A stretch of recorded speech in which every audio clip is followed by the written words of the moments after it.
Halo Kak. Oke, kita lanjut ya Kak.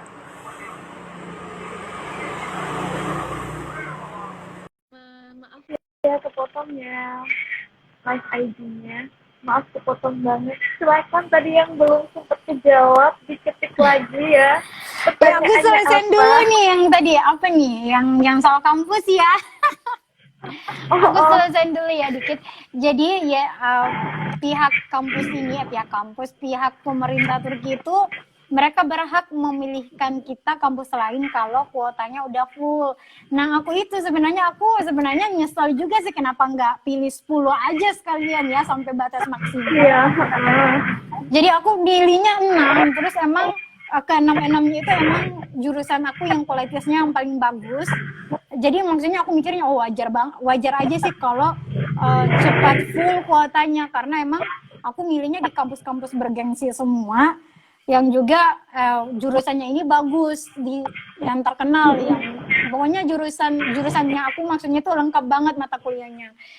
Nah setelah itu pas lulus itu kan surat pemberitahuan kayak LOE gitu, mereka bilangnya gini, mereka cantumin kalau kamu ternyata nggak ditempatin di kampus pilihan kamu, itu berarti kuota kampus yang kamu pilih itu udah full atau asramanya udah full dan YTB berhak untuk memilihkan. Terus dilemparkan, kalian bisa melanjutkan beasiswa ini atau bisa mengcancel. Kenapa mereka tawarkan kita bisa melanjutkan atau bisa cancel? Karena kita nggak bisa pindah jurusan lagi, nggak bisa pindah kampus, nggak bisa pindah jurusan lagi. Makanya mereka tawarin, kamu bisa lanjut beasiswa ini, tapi kampus berbeda, atau bisa cancel. Ya aku tetap lanjutin dong, karena kan cuma kampusnya aja yang berbeda, jurusannya tetap sama. Kayak gitu, jadi aku lanjut. Alhamdulillah ya. Maksudnya walaupun kita itu kuota udah habis, tapi pemerintah masih bertanggung jawab gitu loh untuk masukin kita. Kan nggak semua beasiswa tuh kayak gitu. Jadi Ada yang kita Iya, ada yang kita dikasih waktu 1 tahun tapi universitasnya kamu cari sendiri gitu kan. ada yang kayak benar-benar. gitu. Dan juga Banget bisa loh aja ya. beneran. Aku dulu itu betul-betul kayak apa ya, merasa bersyukur banget karena ini kan jelas-jelas kuotanya full ya. Ya mereka bisa ya udah kamu maaf ya kamu udah nggak bisa masuk lagi, kuotanya udah full jadi kita nggak bisa apa-apa. Mereka bisa seperti itu, tapi mereka kasih solusi ke aku, mereka cariin aku universitas yang lain tapi masih dengan jurusan yang sama. Jadi waktu itu aku tetap bersyukur banget waktu itu ya, alhamdulillah aku nggak di-kick. Aku nggak di-kick gitu kan. Iya betul. Aduh, ini lo baru tahu kan, maksudnya ini informasi yang bagus banget buat teman-teman yang takut kan biasanya ada provider yang kasih kita durasi 1 tahun, tapi kalau kita nggak nemu univnya ya sudah kalian Ya sudah hangus beasiswanya. hangus gitu. Tapi di sini pemerintah Turki tuh bertanggung jawab banget sampai kita tuh benar-benar sekolah gitu kan di sana. Benar-benar apresiasi banget. Iya benar. Jadi guys, apa ya? Aku dulu itu kayak semuanya itu aku nggak pusing lagi sampai sini. Kenapa? Aku itu pusingnya cuma pas di Kedubes. Jadi sebelum ke Turki kan kita buat visa kan, terus kayak di Kedubes kirimin di Kedubes bukti kita lulus beasiswa Turki. Di Kedubes itu bahkan kalian di Jakarta itu pun biaya dari kota kampung sendiri ke Jakarta itu belum ditanggung kan, masih biaya kita sendiri. Tapi di Kedubes itu free, nggak ada pengeluaran kecuali kayak kalian perlu mengesahkan di kan dulu itu ada kayak mengesahkan di Kementerian Hukum apa ya aku lupa, pokoknya kayak Kemenkumham itu kalian pakai biaya sendiri. Tapi yang di Kedubesnya itu buat buat submit ininya berkasnya itu nggak dipungut biaya. Jadi aku di situ stresnya. Tapi sampai di Turkinya itu nama kalian udah terdaftar di kampus. Jadi di Turki itu aku cuma kasih tahu nama aku, terus aku kirimin, aku cuma kasih mereka itu LOE aku yang udah dikirimin dari emailnya kan, dari emailnya beasiswa Turki ke email aku cuma itu, dan mereka nggak minta data apapun karena aku udah terdaftar sebagai mahasiswa. Sebelum aku sampai di Turki, saat aku udah lolos itu aku udah terdaftar sebagai mahasiswa. Jadi pas di Turki aku nggak banyak urus administrasi lagi karena udah terdaftar kayak gitu. Dan enaknya lagi guys, kan gini kan, kita emang taunya kita nanti baru dapat beasiswanya pas di Turki. Kenapa? Karena kita butuh buka kartu kartu ATM, buka akun bank di Turki. Jadi biar bisa masuk uangnya. Jadi kita buka akun bank. Kita mikirnya dulu nanti setelah 1 bulan baru dikasih duit. Ternyata kita dikirimin duit 2 kali. Jadi uang yang keluar di Jakarta itu, maksudnya yang awalnya pakai uang sendiri, bisa dibilang terganti karena aku itu dapat 2 kali beasiswa, 2 kali uang masuk, padahal baru 1 bulan. Padahal harusnya kan cuma 1 kali karena aku baru 1 bulan di Turki. Jadi pokoknya yang satunya itu bisa dibilang kayak plus, mungkin uang pengganti kamu waktu ngurus-ngurus di Jakarta kayak gitu. Oh Kak, aku baru ingat tadi kan ada legalisir ya dari Kemenlu. Itu apa sih yang dilegalisir? Apa sih yang itu ijazah kita. Ijazah. Jadi Okay, kalian ijazah kita. Itu sebenarnya sih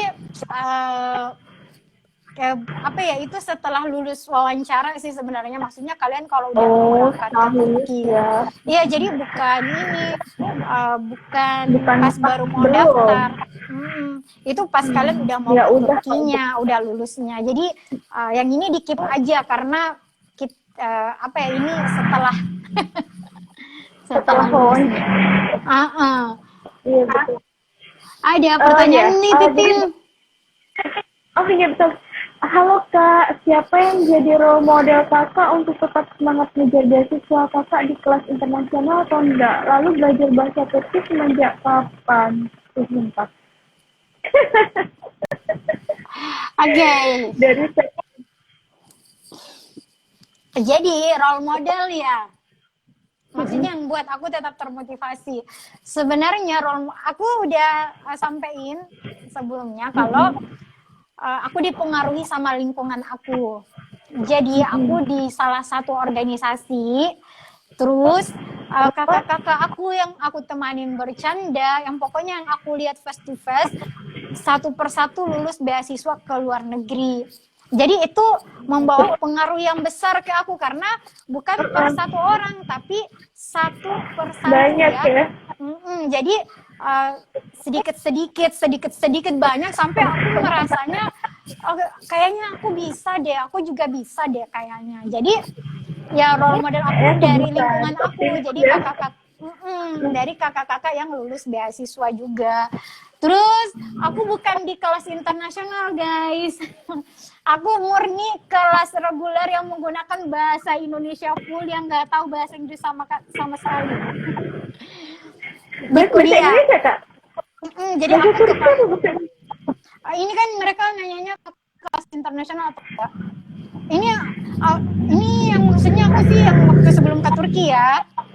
Sebelum ke Turki itu kan aku jurusan S1-nya itu yang reguler. Itu reguler, jadi nggak tahu bahasa Inggris sekali. Jadi aku belajar bahasa Inggris dari nol emang di Kampung Para Kediri. Terus kalau misalnya pertanyaannya ini kakak di kelas internasional atau enggak? Kalau yang di Turki itu enggak. Jadi kalau yang di Turki itu jurusan aku itu full kayak kelas reguler. Jadi full bahasa Turki, bahasa pengantarnya bukan bahasa Inggris. Jadi mau tidak mau aku harus belajar bahasa Turki.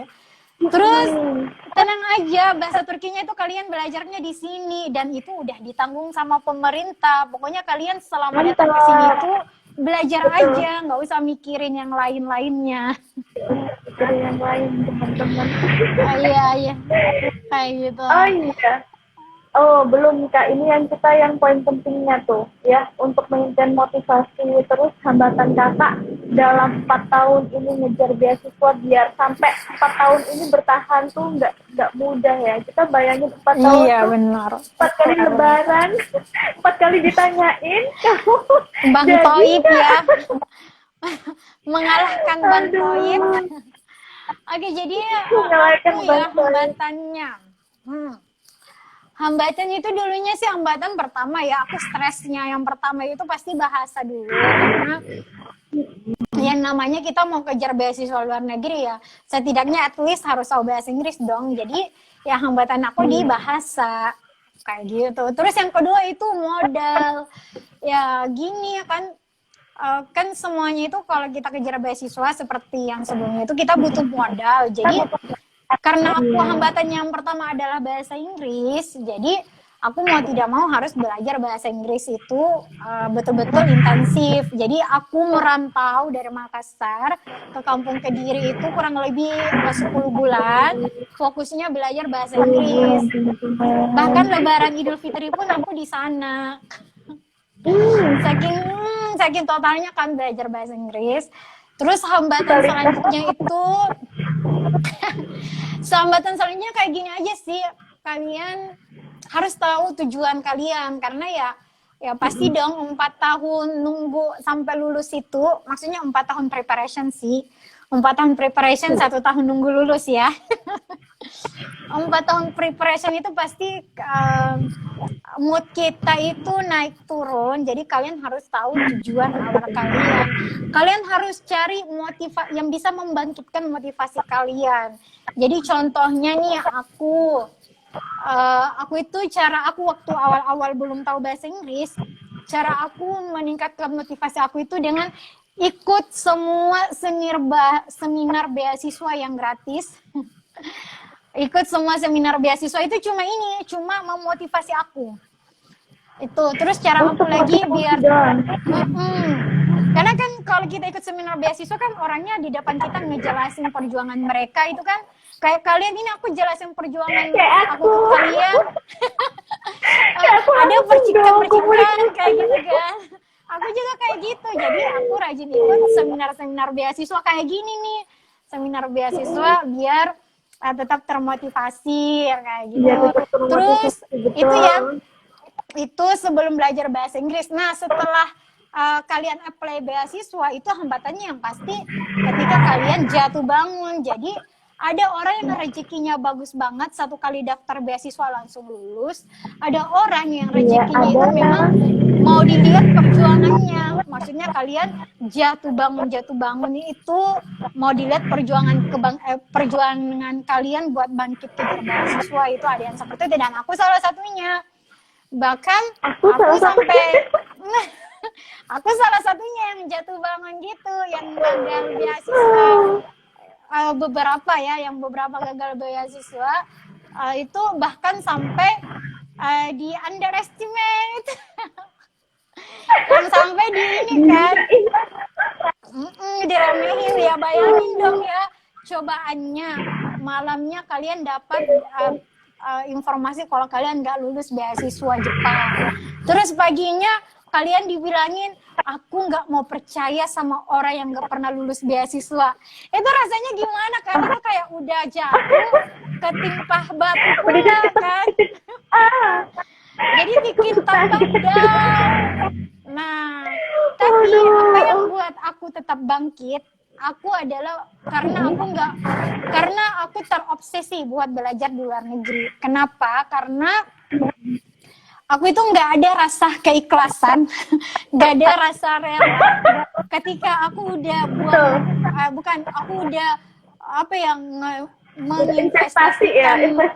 menginvestasikan waktu, pikiran, uang juga pastinya ya untuk belajar bahasa 10 bulan.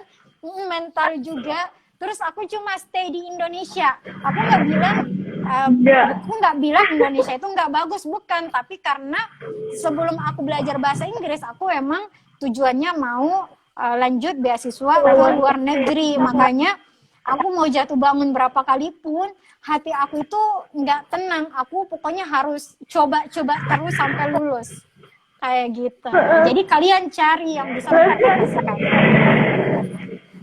Iya, betul betul. Harus punya ini ya, apa namanya?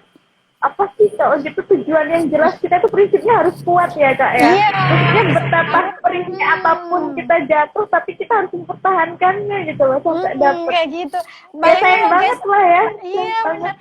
Aku kan bisa dibilang itu beasiswa Turki adalah beasiswa terakhir yang aku tunggu pengumumannya.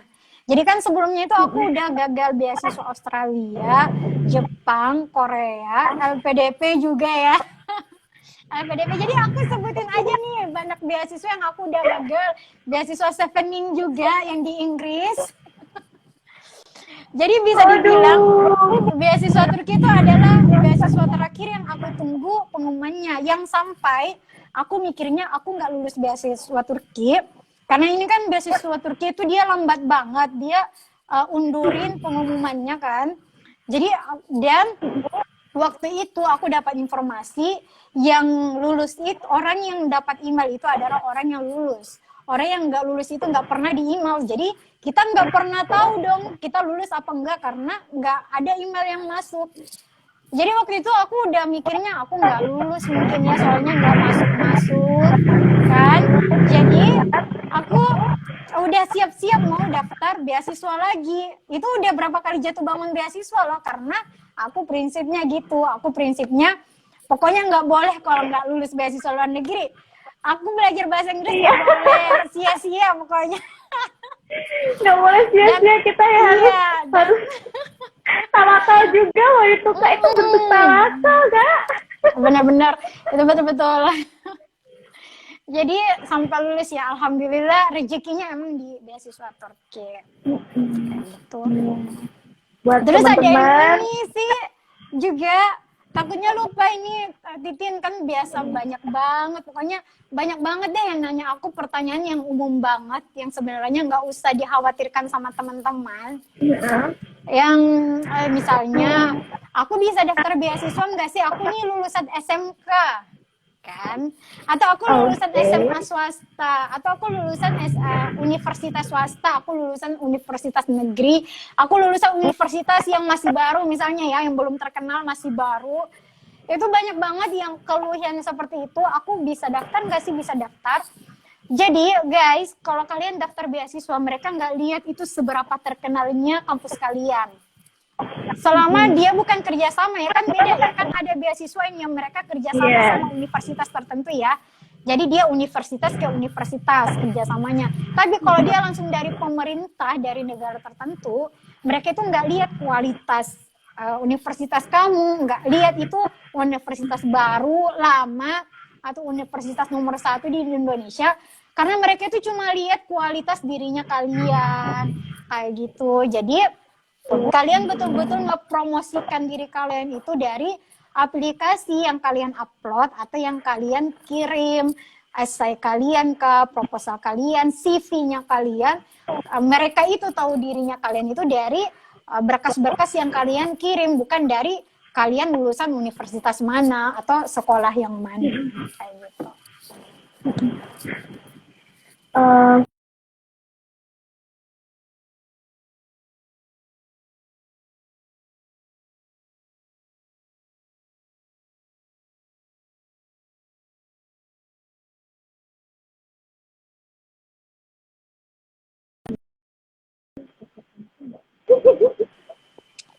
Cek. halo? Udah masuk ya? Bentar. Tunggu ya. Iya Kak, ini ada tanya nih dari Kak Septi. Oh tunggu, iya. Titin, aku ambil ini dulu ya. Aku ambil power bank dulu. Kayaknya udah mau lowbat nih HP-ku. Oke. Tunggu ya, Oke, aku ambil. Tunggu ya. Guys. Pertanyaan dulu ya. Ya teman-teman mau nanyain apa nih? Oh iya, jangan lupa nih teman-teman kepoin aja Instagramnya Flayet sama Ruang Diskusi, karena di sana juga kita ada tutorial pembuatan apa sih? Yaitu motivation letter atau apa itu. Kemudian ada short post juga, itu menarik banget. Jadi kepoin terus Instagramnya Flip. Oke gitu. Nah ini Kak, baliklah kita ke topik intinya. Oke. Jadi ini Suara ada aku yang jelas nanya ya, nih, aku nggak pakai Kak, nah, jelas kok, jelas. Nah, Kak, berapa lama proses apply pengumumannya? Lalu gimana kerjaan Kakak setelah pengumuman lulus? itu lama banget guys proses pengumumannya, apply-nya. Kalau pengumuman atau apply-nya nih? Apply atau pengumuman? Pertanyaannya apply, beasiswa atau pengumuman? Semua deh kayaknya. Semuanya. Kalau apply nih, Apply, pengumuman ya. kalau apply guys, kalian itu nggak usah apa ya, nggak ada rasa kalau apply ya, karena kita kan maksudnya waktu itu nggak terasa karena kita ngumpulin berkas ya. Jadi nggak terasa, yang terasa banget itu waktu berlalu pas pengumuman, baik itu pengumuman wawancara atau pengumuman tahap akhir. Karena kalau beasiswa Turki ya guys, beasiswa Turki itu mereka nggak ada tanggal, mereka cuma cantumin bulan, dan itu pun rentang waktu. Misalnya pengumuman wawancara rentang waktu Mei ke Juni misalnya. Terus pengumuman kelulusan misalnya rentang waktu Juli ke Agustus. Jadi mereka nggak ada tanggal, jadi kita betul-betul nunggu itu email tiap hari. Rasanya kayak gimana gitu ya, kayak di PHP-in gitu ya. Karena nggak ada tanggal. Jadi betul-betul terasa banget ya buat pengumuman. Terus apa nih yang pertanyaan yang tadi? Yang selanjutnya. Gimana kerjaan Kakak setelah lulus? Oh, Gimana tuh? Setelah kerjaan aku pas kerja gitu ya? Atau setelah lulus aku ngapain? Iya. Kur atau apa? Maksudnya kan ini lulus kan Kakak kerja tuh. Apa kakak resign dulu baru ngurusin beasiswa, apa pas kerja tapi sambil apply itu kan? Nah itu kan kalau misalnya keterima kerjaannya gimana jadinya gitu mungkin kali. Guys, jadi aku alhamdulillah banget nih ya. Aku waktu itu betul-betul apa ya, betul-betul dikasih jalan. Jadi gini, aku kan kerjanya di salah satu sekolah swasta ya. Ya namanya kita kalau kerja di swasta itu kan dia sistem kontrak. Jadi waktu itu aku kontraknya 1 tahun. Nah, aku itu putus kontraknya itu maksudnya anggaplah aku putus kontrak di bulan Juni. Pengumuman akhir itu baru di bulan Juli. Jadi maksudnya aku ragu mau lanjut kontrak ini apa enggak ya, nggak tahu lulus apa enggak kan. Jadi aku itu pas putus kontrak itu cuma 1 tahun doang karena aku kerjanya di swasta, dan alhamdulillah aku putus kontraknya itu di siang hari. Bayangkan kan, aku pulang sekolah itu udah maksudnya ibaratnya udah jam kan, karena putus kontraknya siang hari, maksudnya udah selesai hari itu juga, udah pengangguran.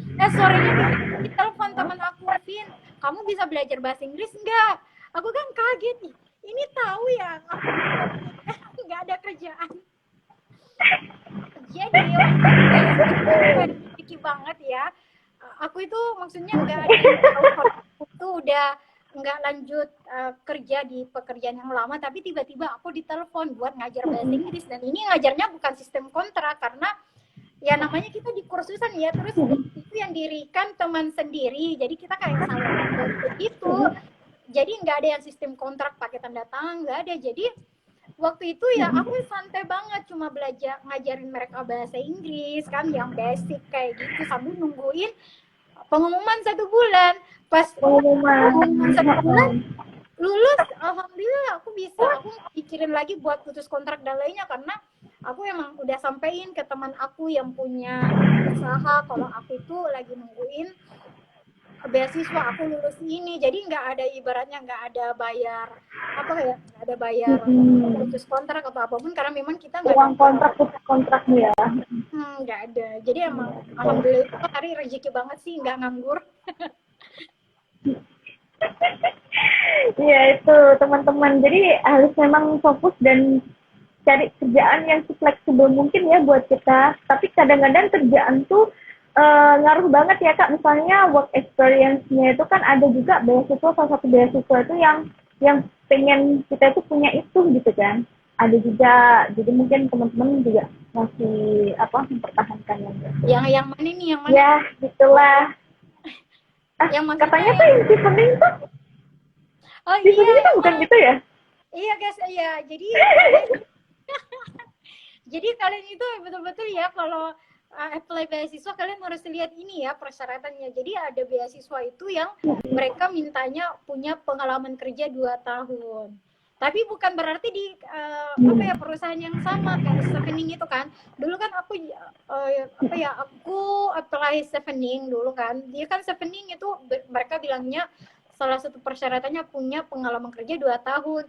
Ya aku ini dong, aku simpulkan, maksudnya aku 1 tahun dulu ngerja di sekolah swasta, terus 1 tahun sebelumnya itu aku sempat kerja sebagai privat, jadi kan udah tahun kan pengalaman, karena mereka nggak pernah bilang kalau harus di perusahaan yang sama. Jadi kalian betul-betul harus kepoin deh setiap beasiswa persyaratan. Tapi itu bentuknya sertifikat nggak kayak gitu tuh? Enggak kok, mereka nggak minta sertifikat loh. Oh, berarti kita cuma ngomong aja ya, kita udah pernah. Kalau kamu udah 2 tahun kerja, mereka nggak minta. Oh, oke. Okay. Soalnya udah lama banget sih aku apply-nya 3 tahun yang lalu. 2 tahun yang lalu. Iya, kenapa sih harus ngorek utama? Gak ada minta upload, kan mereka sistem ini juga kan, aplikasi kan. Mereka nggak ada minta upload pengalaman kerja kamu 2 tahun. Seingat aku ya, kalau aku nggak salah. Kayak gitu. Kayak gitu. Kalian ada tanya lagi nggak nih? Ada nanya lagi nggak nih? Wah, ini temennya nih.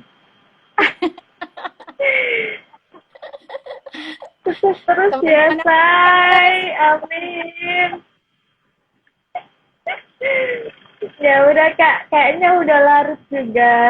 Dan aku terima kasih banget dikasih kesempatan kedua buat ngobrol sama Kak Vini. Dan lebih detail tepatnya. Soalnya ada tips ini loh, resep yang tadi mungkin ada yang bagus. Oh iya. Resep yang penting. Pokoknya itu aku kalau yang materi ini resepnya harus, karena betul-betul aku kayak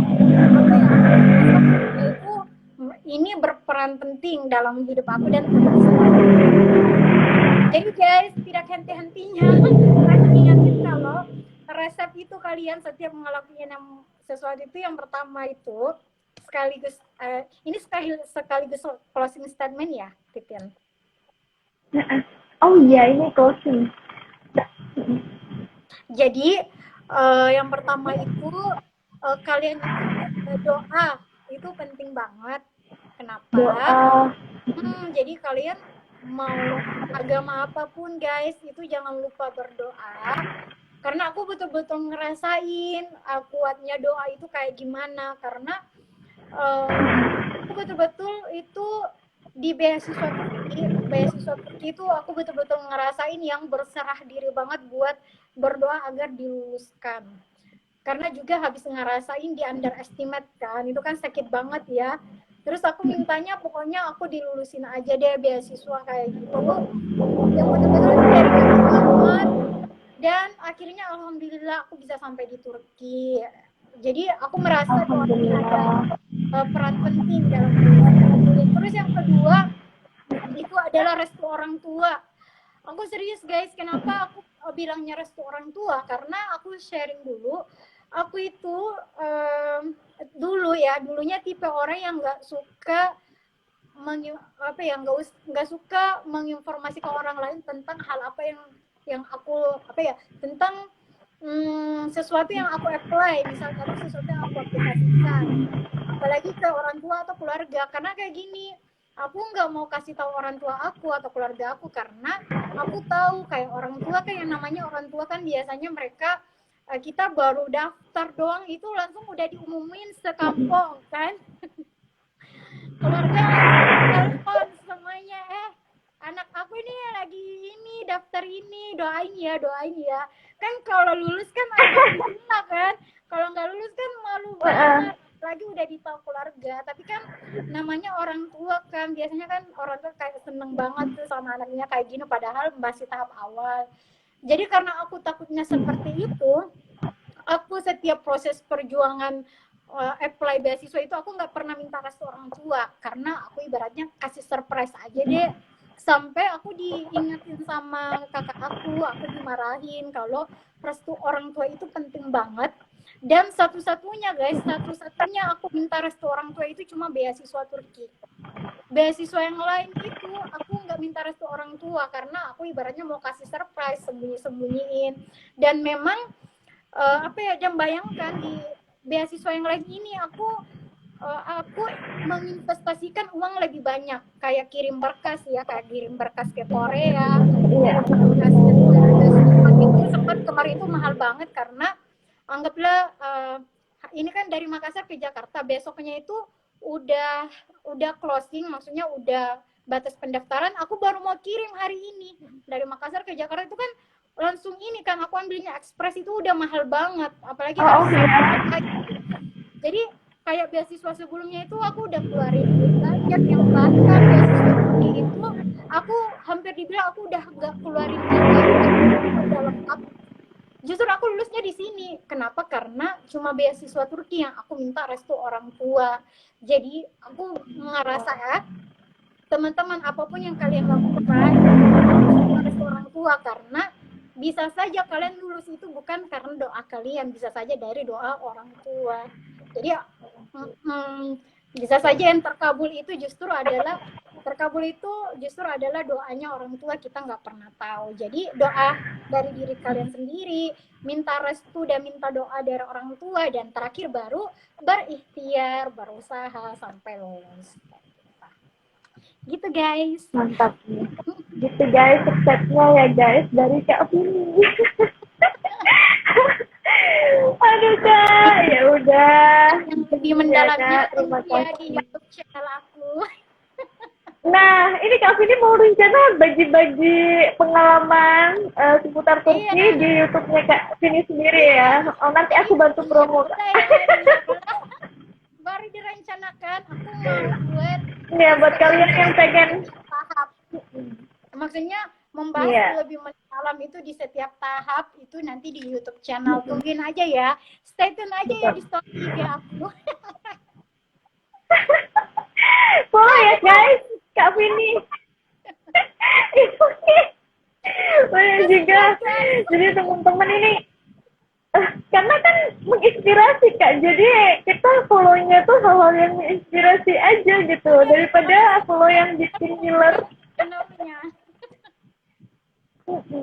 Nanti kan ada bahas masalah detail apa Ya, alur beasiswa nanti Turki secara ini kan. kita lagi bicarainnya, karena kalau kita kayak gini kan 1 jaman lebih itu sebenarnya nggak cukup, karena banyak banget sebenarnya pengalaman. Jadi ini itu sebenarnya hasil kesimpulan aja yang aku sampaikan. Iya betul. Oke, terima kasih banyak Kak Vini. Sekali lagi mohon maaf ya. Kasih teman-teman ya kan? Udah join malam-malam. Ya sampai larut malam kita diskusi 2 jam loh Kak, ini 2 kali live IG loh. Ngobrol beasiswa Turki. Betul. Aduh. Iya bener kan, kupas tuntas banget. Tadi pertanyaan-pertanyaan yang sebelum teman-teman jawab, tadi kan banyak juga yang belum gabung. Jadi kayaknya mereka lagi nunggu sesi ini gitu loh. Ya udah gitu ya teman-teman ya. Selamat malam, selamat sore Kak Siti. Iya, selamat sore. Selamat sore Itu masih sore. di Turki sore ya guys. Di Turki baru masuk jam Iya. jam 6 lewat, masih cerah banget di sini. Ya udah, see you in Turki. Assalamualaikum warahmatullahi wabarakatuh. Makasih host. Waalaikumsalam. Makasih banyak Kak. teman-teman yang udah join. Makasih inspirasi dan kesempatannya loh. Pertama. Oke, bye.